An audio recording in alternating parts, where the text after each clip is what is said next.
Hello, Luis. Nice to meet you. We are really proud to have you here. I'm Thiago, CEO and founder of Voitto. And as soon as we start to look for international specialists on this theme, we found your name. So we're really happy to have you here.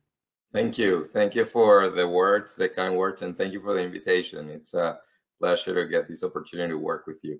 Hello, everyone. Thank you very much for making the time to join us today. I'm excited to have this opportunity to present for you today. My name is Luis Moreno, and today I'm going to give you a presentation on best practices for leveraging emotional intelligence to foster a more human-centered leadership. So let's start by giving you just some information on myself. If you like this content, you can find me on social media, on LinkedIn, Facebook, YouTube, Instagram, Twitter, Telegram, Clubhouse, whatever social media platform you use, then you can find me. Here are all of the names of my account. Let's start with talking about what is emotional intelligence. So emotional intelligence, there are many definitions, but overall, in general, is the capacity to be aware of our emotions. So it's knowing our emotions and regulate them, motivate ourselves, and leverage empathy to have more effective social relationships. Something that I say in my classes, in my training, that really emotional intelligence is a leadership skill that can be learned, and it should be practiced so that you can develop it.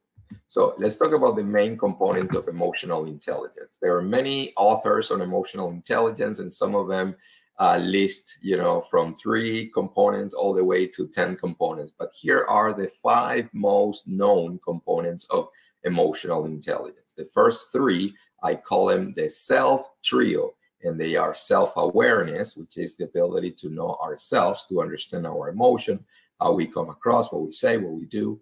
Then self-regulation, which is our ability to control our emotions and control how we show up. And then self-motivation, which is the ability to motivate ourselves. It is said that people that are very highly successful, for example, in the sports here in the US, Michael Phelps in swimming in the Olympics, are people that have very high levels of self-motivation, which means that people don't need to obligate them to do things, but they have the motivation, the fire, the desire, the fuel to do it themselves. Then we have, we have interpersonal skills, social skills. Then we have empathy. So today I'm going to talk to you a little bit about empathy, and I'm going to give you some tips to be more empathetic. So let's talk about empathy.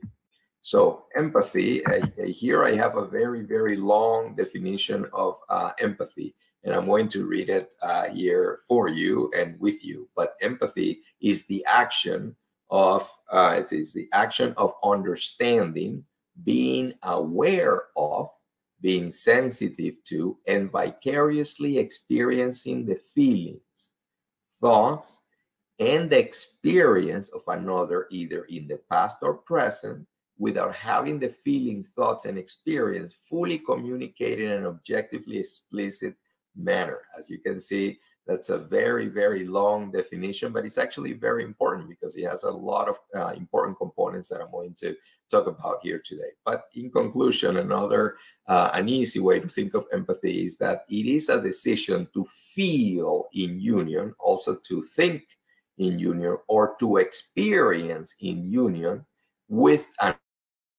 another person, even if that person does not provide all of the details, and regardless of whether their situation reflects your own situation or not. Let's talk about why empathy is important. So when folks are young and are coming into the workplace, working for very high, for very big companies, very competitive, corporations, multinational corporations, they may ask, okay, how can I be successful? And it is very common that, more experienced leaders and coaches will say, hey, you need to focus on yourself, focus on yourself, focus on yourself. And when we get that instruction, that order to focus on yourself, we end up focusing on ourselves. But focus on ourselves can be a good thing because it's good to focus on yourself. But just like everything, there can be too much focus on yourself, where then it becomes a leadership limitation when you are too focused on yourself, right? If you are excessively focused on yourself, you're going to have limitations as a leader. Why is that? Well, I'll give you two examples. One is that if we are too focused on ourselves, we end up falling in love with our own world. So then, we are, everything that we think is important is what has to do with our own world. So when somebody's talking to us, when they talk to us, our brain is scanning to see if there is a connection between what the person is telling me and my own world. So, if what the person is telling me has a connection with my world, then yes, it's relevant. I pay attention, I lean in, I connect, I'm interested. But if what the person is telling me has no connection with my own world, then I am not interested. It's not relevant. I check out. Basically, the person is speaking to me and I'm thinking about something else. It's like when you are in a meeting and, you are saying something very interesting and, what you think is interesting, you're excited about an idea.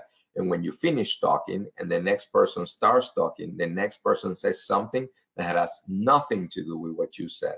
Basically, the person wasn't interested in your world. The person was interested in their own world, and that's a limitation problem. The second example is that we also have a fact checker, so that when people are talking to us, every time they're telling us something, our brain is checking to know whether that's true or not. And the reason, how we determine whether something is true or not is if it coincides with something you yourself have experienced. So if somebody says something to you, it's very expensive to travel to France. You say, yeah, I know, because I was buying a ticket and it is very expensive. So basically, you tend to only believe the things that have happened to you. But there are many, many things that have not happened to you, are not happening to you now, and will never happen to you that are still true. And what happens is that then we have difficulty believing the things that people tell us that we have not seen with our own eyes. But there are many things that we have not seen with our own eyes that are true, and we need to believe those as well. All right, so I'm going to move now to give you an example. So I live here in the northern part of the US, in the state of Minnesota, where it can be very cold. So when people say the expression, I'm cold, we tend to then activate a fact checker to see if it's really that cold. So we basically activate like a thermometer in ourselves, and then we decide whether it is in fact cold enough for that person to be cold. So the person says, oh, I'm cold. And we say, no, it's not cold. And the person says, no, hold on a second. I didn't say that it was cold. I said, I am cold, because I'm not talking about how it is. I'm talking about how I am. It may not be cold, but I am cold. It may be warm, but I am cold, because I don't need for it to be cold for me to be cold. I can be cold independently. So when somebody is cold, it's not necessary for you to be cold to, for that person to actually be able to be cold, but the person can be cold independently, because that person may be cold because something is happening to the person. Maybe the person has a problem, is freaking out because they are in panic because something could be happening to them at home, at work. And we just need to be understanding, and we need to accept the fact that the person is cold regardless of whether you are cold or not, because the experiences are unique and independent. Okay, and that is very, very important. All right, so today I'm going to give you 5 tips to give the gift of empathy, right? And giving the gift of empathy is giving the gift of a moment by placing your own experiences, your beliefs, your feelings, your emotions. You're going to put those in pause. You're going to put those on pause in order to honor the person's moment, the person that is in front of you. How do we do that? There is a visual that you can look at. So I'm going to give you a minute here to look at the visual. What that visual is a drawer. So think of a piece of furniture. You're looking from the top down. It's a piece of furniture that has a drawer. So you go ahead and you open the drawer, and then you take your you take your world and you place your world there in the drawer for a moment, and you close the drawer so that you can then put your world aside on pause for a moment, and you can concentrate in the person that you are interacting with, the person that you're talking to, so that what that person says catches your attention. So I'm going to give you 5 tips, and we'll start with the first one. And remember that these are tips that you can leverage so that you can improve your ability to honor other people's experiences, and you're going to do that through the gift of empathy. So here we go. Point number 1, or tip number 1, is it's not about you. And this is important because we are so focused on ourselves that we always make things about us. People are telling us something, somebody's saying, hey, Luis, because, I have a meeting tomorrow that is very important to me. I am worried about this meeting. I have to prepare for it. And the person's talking to us for like a few minutes, and then because that meeting is with a client that is from Italy. So like, Italy, oh my God, did you know that I am from Italy? I came from Italy. I went to Italy last month. My brother is in Italy. I went to visit him the other day. We went to Venice. And then I go on and on and on talking about this thing because that's my world. So it's called a trigger, right? Something in when the person says trigger, an activator, right? That was Italy. And then I went on and on with Italy, and I forgot. I didn't really pay attention to what the person was telling me. The person was talking to me about something important, about a client. And so I need to put my world aside for a moment in the drawer so that I don't connect those activators, those triggers, but I actually stay focused on what the person is telling me. So it's not about you. The second tip is timing and context are critical. They're very critical because our brains are always making connections in automatic pilot. But not all connections are good connections. Some connections are actually bad connections, to the point where no connection is better than a bad connection. How is that the case? Well, let's suppose that in the workplace, we're talking there, so if I'm a man and a woman says to me, oh, because I work in an airlines, I work in American Airlines. Oh, okay, you are a flight attendant. And the person says, well, I have a lot of friends that are flight attendants, but I am actually the general manager for all operations in Europe and in Latin America. Oh, I'm so sorry. Yeah, because we are making those fast connections, and we have to be careful about making those connections, right? Somebody's talking to us and says, oh yeah, because I am Native American. Oh, you're Native American. What a coincidence. I was watching a movie last night, Dancing with Wolves. And the person is like, what? Right? So we can make connections that are wrong connections. Sometimes somebody may say to us, oh, my father went to the hospital, to the doctor, and he was diagnosed with cancer. Oh, cancer. What kind of cancer? Well, I don't know, bone cancer. Oh, that's the same cancer that took my brother, right? So those are wrong connection, because that is the last thing that person wants to hear. So we have to be very, very careful about the connections that we make, because the timing and the context of those connections are really, really important. Okay. All right. So the next one is that empathy is actually not only about feeling negative feelings with other people. Somebody's sad, they have a loss in their family, and they are sad, and then you feel sad with them. That is only one of the manifestations of empathy. But empathy is not only about feelings, it's also about thoughts, and it's also about experience. And interestingly enough, it's not only about feeling thoughts and experiences that are negative, but also feeling thoughts and experiences that are positive. For example, happiness, excitement. When somebody's celebrating something, somebody's happy because something good happened to them. Through the power of empathy, we can connect with that person and make the decision to feel with that person. And what we feel with them has to be not only their sadness, but we also have to learn to feel their happiness, their excitement, their celebration. So if you're looking for a job, so you and a friend, you don't have a job, any of you, and you're looking for a job, you apply, you don't get the job, but then a friend of yours applies for a job and they get the job. When they come to you and say, hey, I have great news for you, I just got this job, then most people would say, well, good for you, congratulations, because I don't have a job, then I'm not excited. But we need to learn to separate the two things and compartmentalize the two situations. The fact that I don't have a job should not impede me from the ability to join another person in celebrating with them that something good has happened to them, regardless of whether that has happened to me too, right? Because, for example, if I'm having problems in my marriage and I am separating, or if I'm divorcing, and somebody comes to me and says, wow, Luis, I have great news, I just got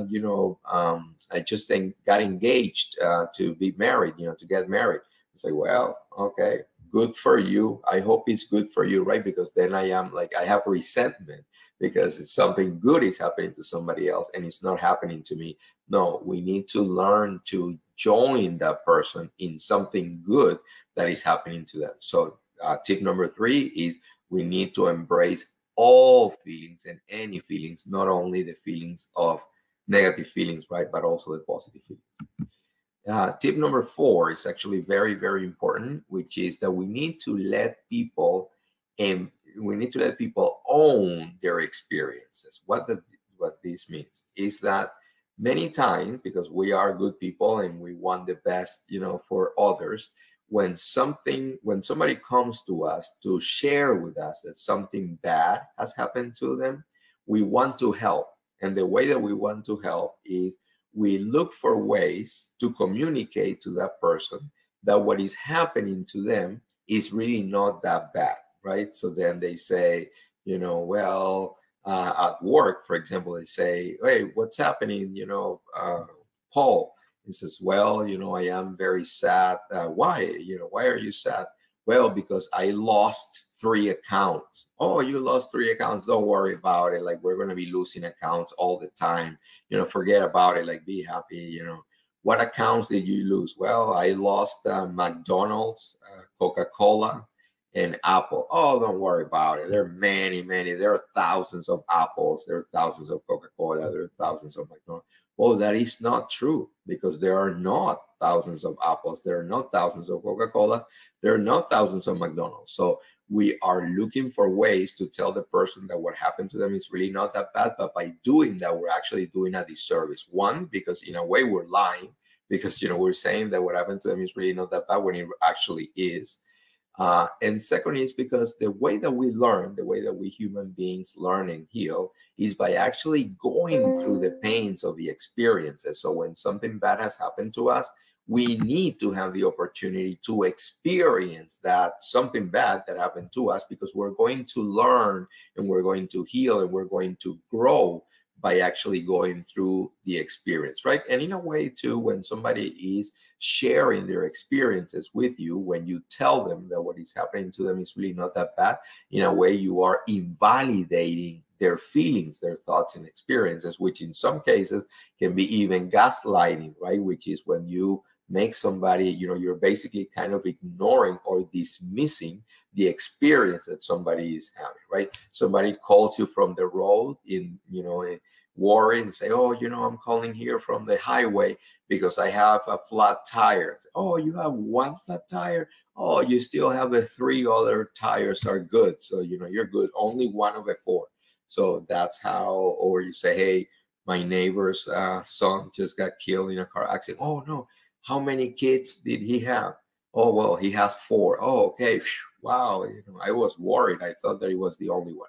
So we're basically implying that because the person has, 4 other or 3 other kids, then that loss is not that bad. But it really is, because it doesn't matter if he has 1, 3, 5, or 10 kids. The loss of a child would always be something bad regardless, right? And then the last one is we need to be intentional. So we need to be intentional. This one is very important because sometimes we have, we may have good thoughts like, hey, we say to somebody, I'm here for you, I can help you with whatever you want, give me a call, I'll help you. But then when those persons are actually, when they need our help and they're trying to reach out, then we're not there, then we don't follow up, we don't really materialize the help that we are offering. So it is important to always be intentional, which is to follow up with an actual action, right? When we tell someone, so in the example of somebody who lost the account, it would be, to say, hey, you lost those accounts. I'm sorry to hear that. Let's talk about maybe what may have happened. I can give you some tips on how to avoid for that to happen to you, again. And then to be intentional would be to follow up with an action to say, hey, you know what? I have a book at home that I read about, never losing an account, written by so-and-so. What time are you here tomorrow? Are you coming tomorrow? What time are you going to be here? Because I can bring you the book and I'll be happy to gift you the book so that you keep it. And then in personal circumstances, when somebody shares that I'm not feeling well, always offer something, an action. Wow, you're not feeling well. Do you want me, can I get you a glass of water? Can I, would you like some ibuprofen? Can you, what can I do for you? Can I, help you? Or, but it's actually to not just express the, to not just express the empathy, but to actually also follow it up with an actual action, which is really, really important. So with that, I am going to get here. So today I talked about emotional intelligence, what it is, right? It's the ability to know our own emotions, it's the ability to motivate ourselves, and to have empathy so that we can have more effective social relationships. And then we talked about the 5 components, which were the three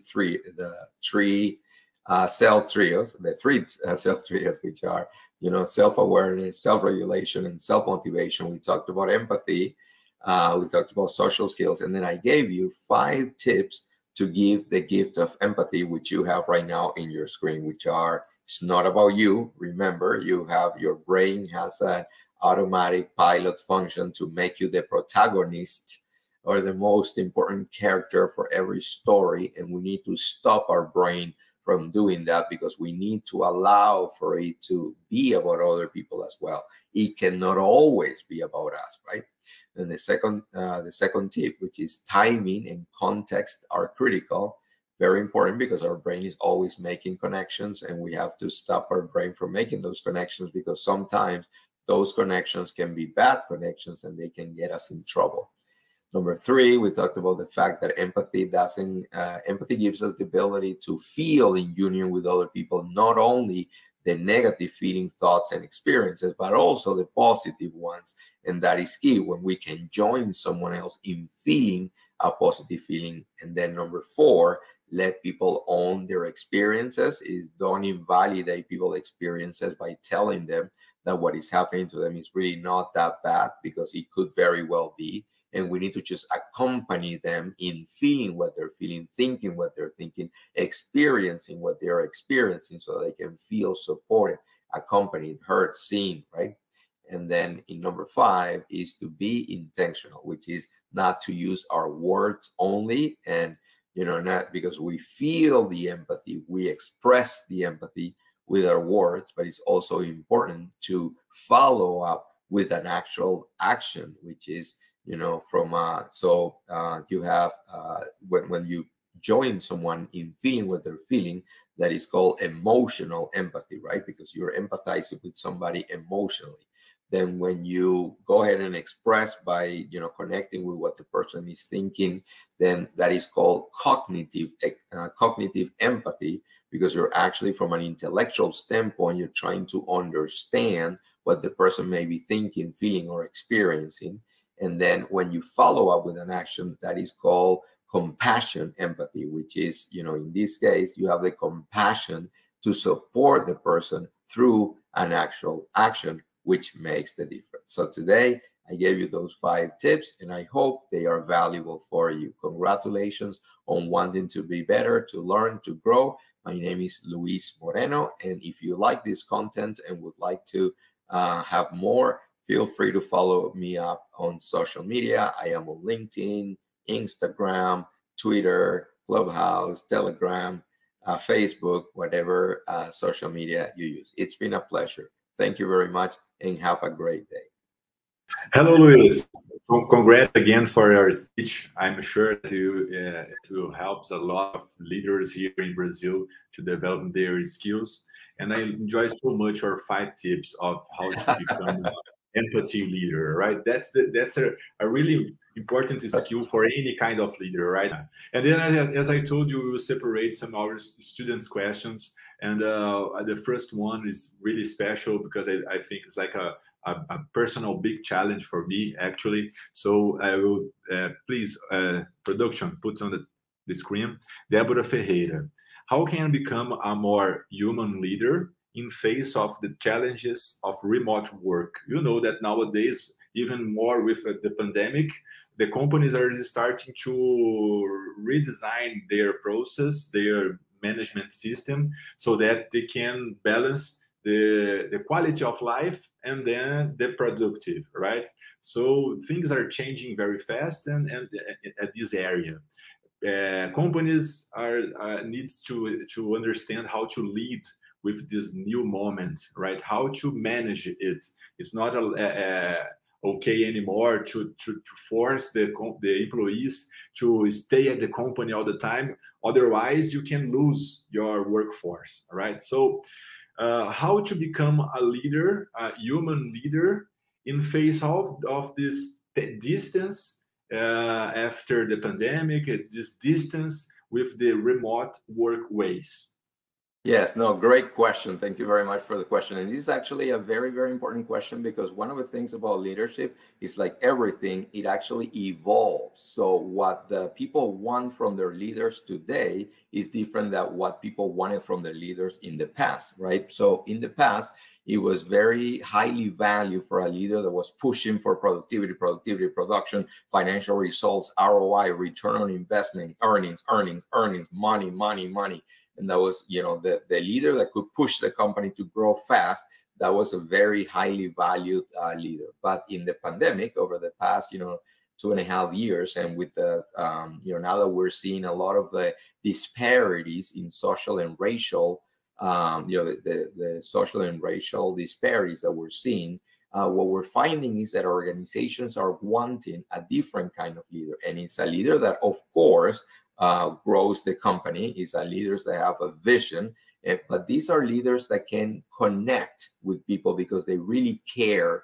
They care about other people and they inspire. These are leaders that are more charismatic. So instead of an authoritarian leader that just tells people what they need to do so that the company can grow fast, these are people that come in with a story. That these are people that can share their own background, where they're coming from, what are the leaders that are actually vulnerable and that can share their own limitations, their obstacles, their fears, when they're worried, when they're sad, when something is happening to them, because this is the way that people can see, wow, this person is just like me. I can connect with this person. This person also has challenges. This person is also sad sometimes, this person, right? And then, so during the remote work, it's one of the things is about, flexibility.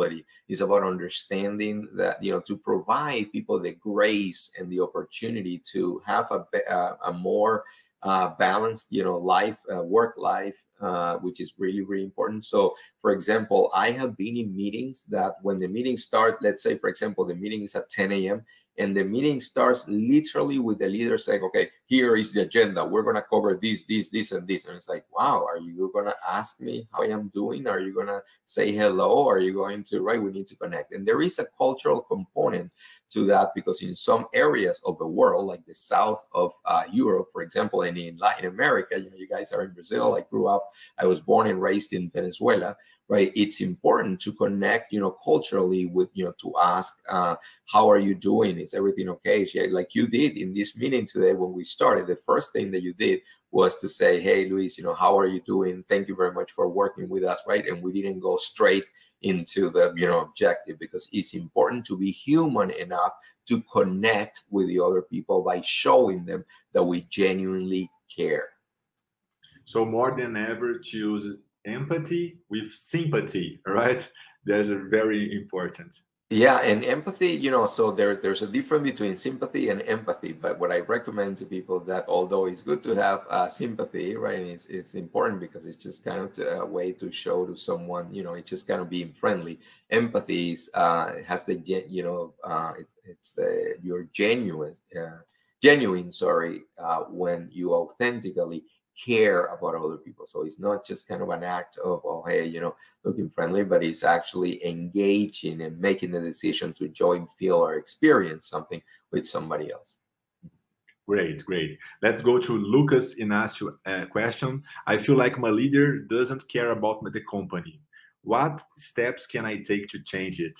Oh, big problem, right? That's actually, and this happens more often than people realize. I've actually have had this kind of brought up to me before. And in the presentation, I talked about the risk of being too focused on yourself.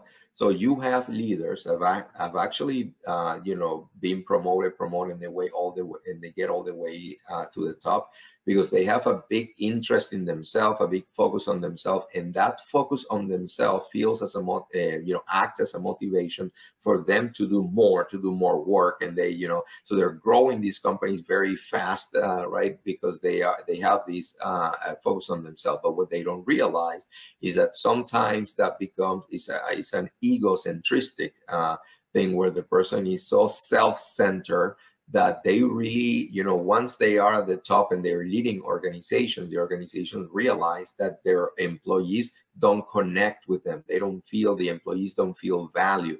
The employees feel, so in fact, in surveys that, I have conducted, one of the highest sources of dissatisfaction in the job is that people don't feel value. They feel like, well, I'm coming, I don't know if people appreciate me here. And that happens when you have leaders that are so focused on themselves that they really don't care about the organization as much, and they don't care about the employees. They are focused on their own career and on their compensation, on their benefits, and on their reputation. They want to be big, and so they can become big, but they're not big with their employees, because in many cases the employees are looking for a job somewhere else. They want to leave. They don't want to be in their team because they do not appreciate working for that leader that is so interested in himself or herself. That's great. Yeah, that's really important. So let's finish with our last question. Julia Lorenzetti, what would be the first steps to develop a career as a leader in the company I work for? That's a great question. So what I would say is that think about the concept of leadership. Who is a leader? And we are all leaders, because leadership is not about a title, right? It's like, don't wait to have the word leader in your title or to be promoted as the boss or to have people reporting to you to be a leader, because leadership is about the actions that we take, right? How do we conduct ourselves? The things we say, the things we think, the things we do, and the things we say. So how do you become a leader? You start, you start by being a leader, right? And by being a leader means that conduct yourself with, exemplary, or behavior that people want to emulate. People want to be like you, because you are, first is integrity, right? Only doing what's right.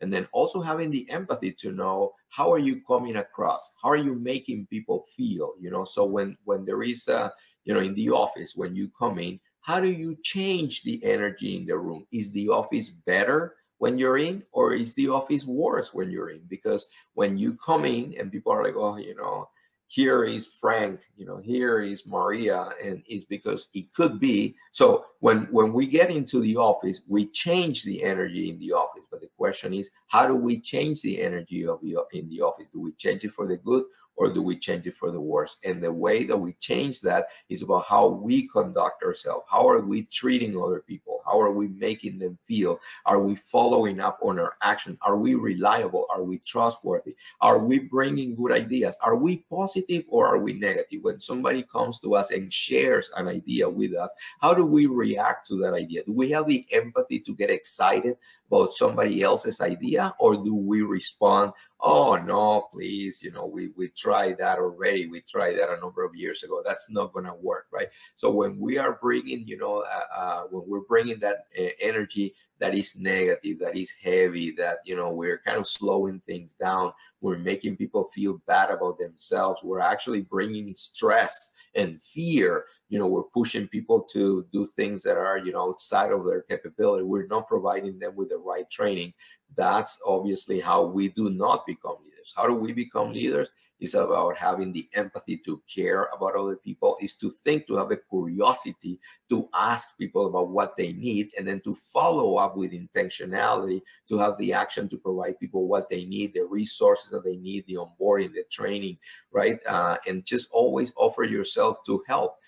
In one of the changes in leadership in the past, leaders used to say, don't come to me with questions, come to me with solutions. Like, don't come to me with a problem, come to me with a solution. But that was the leadership of the past, because today, what the new generation of people coming into the workplace, what they want is a leader that is present, that is engaged, that is involved, and is a leader that actually wants to engage in the problems with you even before we have the solution. And in fact, there are many instances when waiting to have a solution would be too late. For example, in law enforcement, I have had the opportunity to collaborate with law enforcement. And if you are the leader in law enforcement and one of your team members comes to you and says that they are aware of a problem, if you tell them to come back when they have a solution, it may be too late by the time there is a solution, because the problem could be that they detected that there was a risk, like a terrorism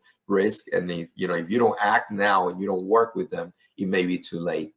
So it's the same in the workplace. Sometimes some employees know about a problem. They don't know how to resolve it, but they do know that there is a problem. And we as leaders, we need to engage and try to, help them solve the problem, so they can still solve it themselves, but we can make ourselves available to be helpful, so that we can help them get to the solution. That's how we can become a leader every day. And then, we're going to have the formal title of being a leader as a formality to what you have been doing through your behavior.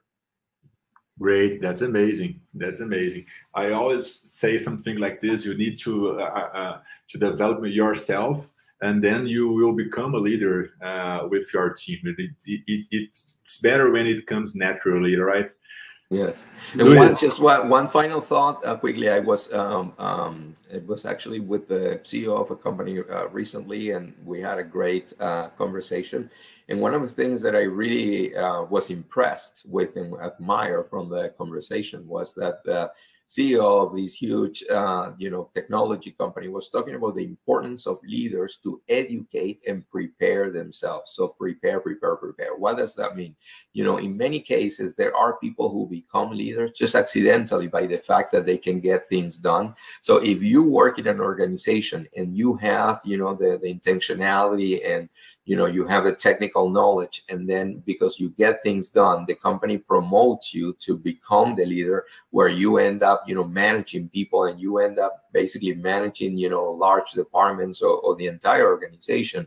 You have a responsibility to honor that opportunity to be the leader by actually making the time to prepare yourself, to study, to develop what are those human skills, what are those values that you need to develop so that you can be a better leader. Because the circumstances put you at the top to lead, but you may not have all of the abilities to lead. And in fact, as we grow as leaders and we become leaders, our responsibilities are bigger. Then the skills that we need to develop actually pivot, and they change and they evolve, and we need to have the ability to evolve too, so that we can adjust the kind of leaders that we are, so that we can better serve the needs, the leadership needs that our team or our organization have.